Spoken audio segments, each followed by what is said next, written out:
Iranian state media has confirmed that Ayatollah Ali Khamenei has been killed following coordinated strike. On June 27, 1981, inside a crowded mosque in Tehran, a small tape recorder was placed on a table in front of a cleric preparing to speak. Moments later, it exploded. The blast tore through the room, leaving the cleric gravely wounded. His right arm was shattered, his vocal cords damaged, and his life hung in the balance. That cleric was Ali Khamenei. Few in that moment could have predicted that the injured man would go on to become the most powerful figure in Iran for more than 3 decades. Welcome to Find the Stories. Please subscribe to the channel, like, share, and comment to support the channel. Yet the assassination attempt did not end his political journey. In many ways, it hardened it. The explosion became a turning point, not only in his life, but in the future direction of Iran itself. This is the story of how a modest cleric from northeastern Iran rose through revolution, war, political turmoil, and international confrontation to become the supreme leader of the Islamic Republic of Iran, and how his rule reshaped the Middle East. Early life in a changing Iran.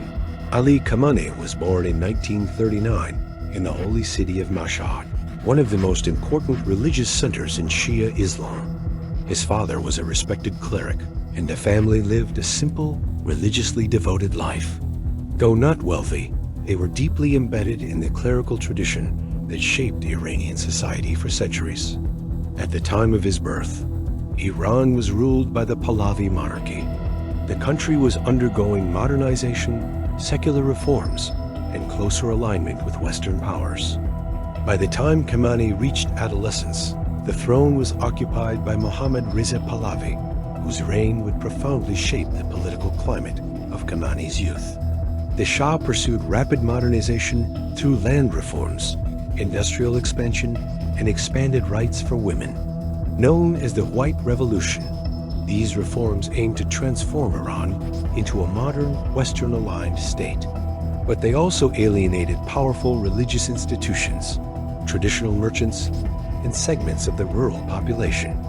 Young Khamenei was educated in religious seminaries in Mashhad and later in Qom, where he studied under prominent scholars, including Ruhollah Khomeini. Khomeini was already emerging as a vocal critic of the Shah's secular policies and foreign alliances.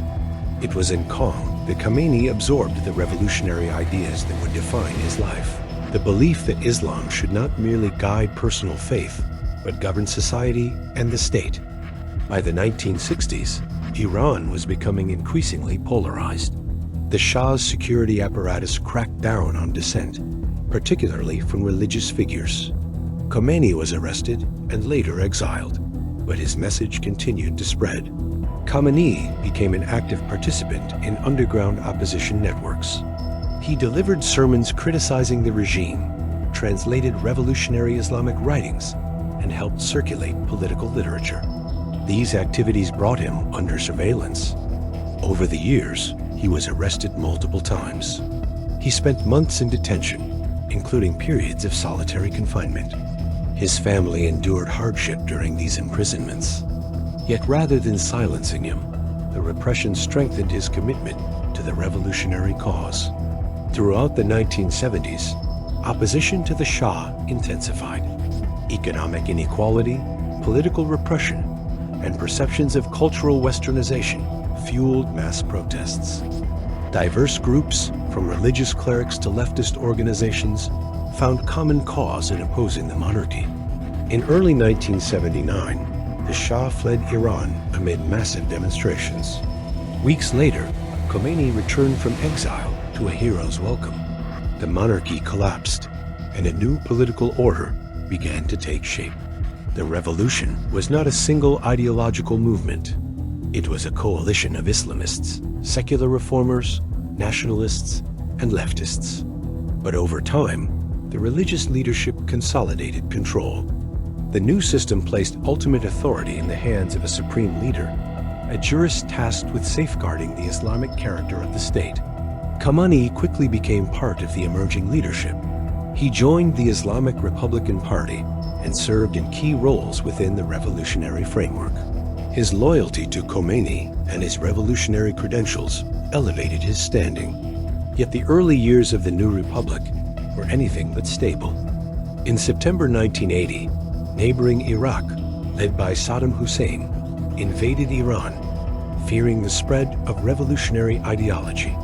The Iran-Iraq War would last 8 brutal years, costing hundreds of thousands of lives. During this turbulent period, Iran's leadership faced both external war and internal power struggles. Political factions competed for influence. Assassinations and bombings were common. It was in this volatile atmosphere that the 1981 bombing nearly killed Khomeini. The attack left him permanently injured. His right arm never regained full use. His voice remained strained for the rest of his life. Just weeks later, Iran's president was assassinated. Amid the chaos, Khomeini ran for office and won. He became president in 1981, serving 2 terms during the height of the war.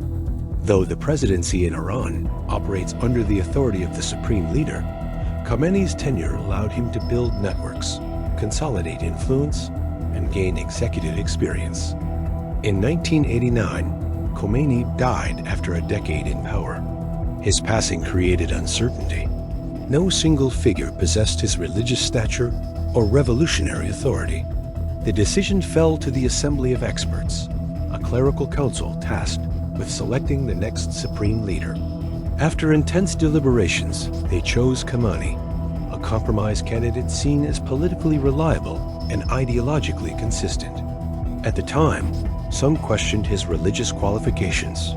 He was not widely regarded as a top-ranking Grand Ayatollah.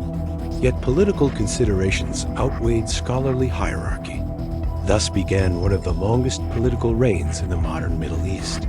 Once in office, Khomeini moved carefully but decisively. He strengthened ties with the Islamic Revolutionary Guard Corps, a powerful military and economic institution formed after the revolution. Over time, the Guard expanded its role in politics, infrastructure, and industry. Its leadership became closely aligned with the supreme leader. This alliance ensured internal stability and deterred challenges from rival factions. Though Iran continued to hold presidential and parliamentary elections, candidates required approval from clerical oversight bodies. Reformist movements occasionally gained traction, particularly in the late 1990s. But when protests erupted, notably in 1999 and again in 2009, state security forces intervened decisively. Khomeini's leadership style combined ideological firmness with institutional control. Critics described it as authoritarian. Supporters saw it as necessary for stability. Beyond Iran's borders, Khomeini pursued a strategy of asymmetric influence. Rather than direct confrontation, Iran supported allied groups across the region. In Lebanon, it backed Hezbollah, a Shia political and military organization that grew into a dominant force in Lebanese politics. In Gaza, it provided support to Hamas despite the group's Sunni identity. Shared opposition to Israel created strategic alignment. These relationships allowed Iran to project power indirectly. Through proxies, it influenced conflicts in Lebanon, Syria, Iraq, and Yemen. Critics accused Tehran of destabilizing the region. Iranian officials framed the strategy as defensive deterrence. Iran's nuclear program became a defining issue of Khomeini's tenure. Though initiated during the Shah's era, it expanded significantly in the 1990s and 2000s. Tehran insisted its program was for peaceful energy purposes. Western governments, particularly the United States, suspected ambitions to develop nuclear weapons capability. Sanctions intensified. Iran's oil exports were restricted. Financial systems were cut off. Economic hardship followed. In 2015, negotiations produced a landmark agreement limiting Iran's nuclear activities in exchange for sanctions relief. But in 2018, the United States withdrew from the deal, reimposing economic penalties. The cycle of escalation and negotiation deepened mistrust. Iran resumed higher levels of uranium enrichment.